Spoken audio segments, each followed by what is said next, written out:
Actually, even better for Messi than if he stayed at Barcelona, because he would still have had the whole club on his shoulders. Whereas he goes to PSG, physically it's not going to be as demanding for him, which means that Qatar, to a 34-year-old, sometimes 2 years is just too far. But he'll physically be able to save some energy, no question, and he'll still have some legs left when that World Cup comes round. Because as much as we all know that he is maybe the best ever, he's probably still angry at everybody that questions him, like Shaka Hislop. So this is perfect for him, absolutely perfect. Frank, would you agree with that this is the perfect situation for Messi? Yeah, it is, and I totally agree with Stevie, because I think about Di Maria, because I was looking at your lineup, and we didn't see Di Maria, who was maybe the best player last season. So he will be there, and he's going to play when maybe Messi doesn't play, but you're going to have a turnover, I think, and everywhere you're going to see other players, because Kimpembe is not in the first 11, but I think it will be a turnover between also Ramos, Marquinhos, and him. And it's the perfect squad for the top players to be able to play in a top club, to play maybe only the big games, and therefore being able to play with our national teams and being good, consistent, and performant. So yeah, it is. And as Stevie said, he had all the club on his shoulder in Barcelona. If he signs for Paris Saint-Germain, he will share that pressure with all other stars.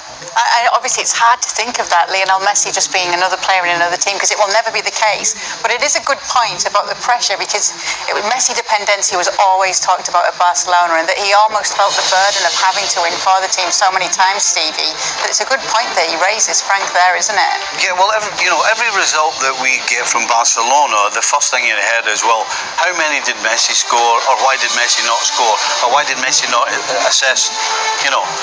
Yes, we know that the defence isn't that great, but why didn't Messi take them forward and score more than the opposition? So every single thing is Messi, Messi, Messi. And to have that spread around, he probably won't be thinking that way, because in his head, he wants to be fantastic every single time he steps on the field, which is why he's Lionel Messi. But I think probably after 3 or 4 months, he'll realise that, you know what, I actually feel a little bit more relaxed now. I don't feel under as much pressure. And of course, the other great thing is, at Paris Saint-Germain, you go to Di Maria last year and go, oh, by the way, you're not playing, so-and-so is playing. You're like, hold on a second. Now we go, Di Maria, you're not playing. Oh, why is that? Messi's playing. Okay, fine. Oh, well. So everything calms down. Everything calms down all round the field, not just for Messi. Yeah, because obviously everybody wants to play with Lionel Messi. Jurgen, if you were Barcelona in La Liga, what would you be doing right now to try and convince this player to stick around?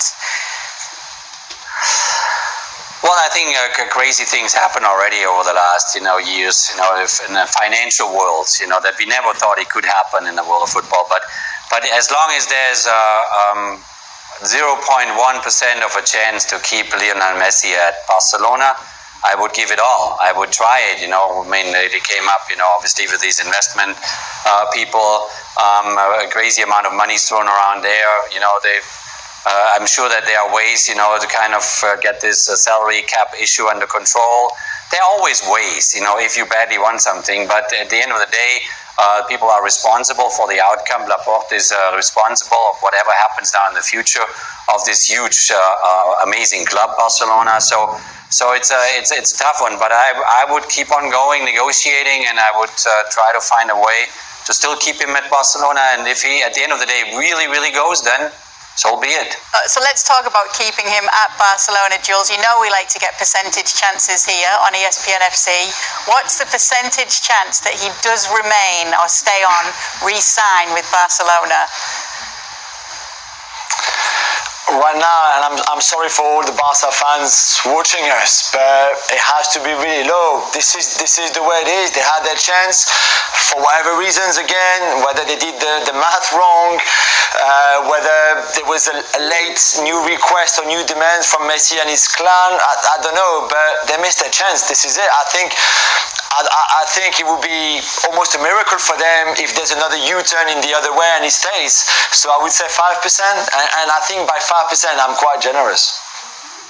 So just to put a finer point on it then, Jules, let's take a look at the timeline over the next few days, what we're expecting to see. You talked about his father in PSG and these meetings planned. What can we expect over the coming days? Yes, of course. So they will keep talking.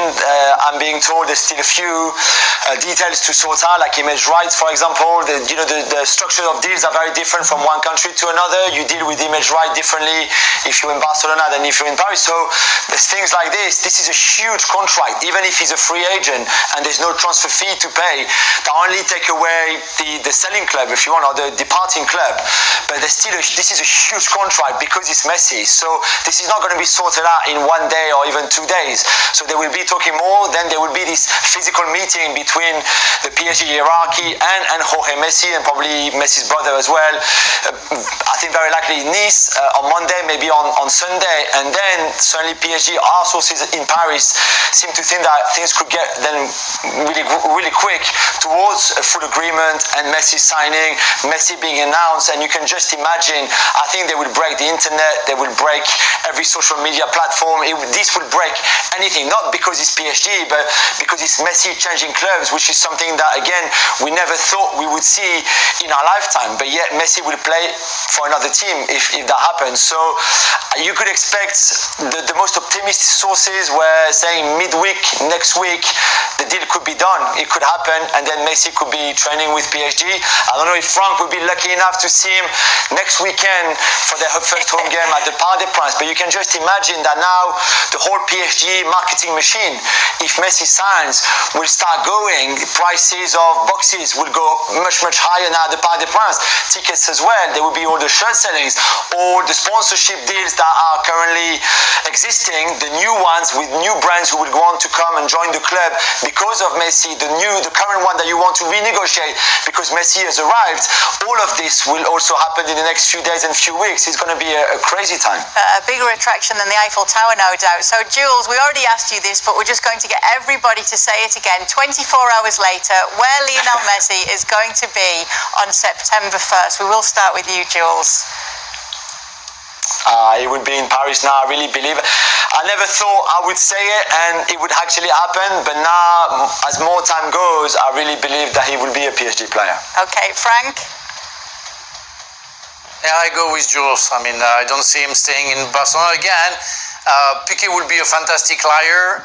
The chairman of Barcelona would be a fantastic liar. All who send him a message to say good luck are part of the conspiracy if he stays to Barcelona. I don't see him. I don't see him going to Manchester City. And I guess the only club who can really afford and please Messi at the same time is Paris Saint-Germain. September 1st, Jurgen, where is Lionel Messi going to be playing?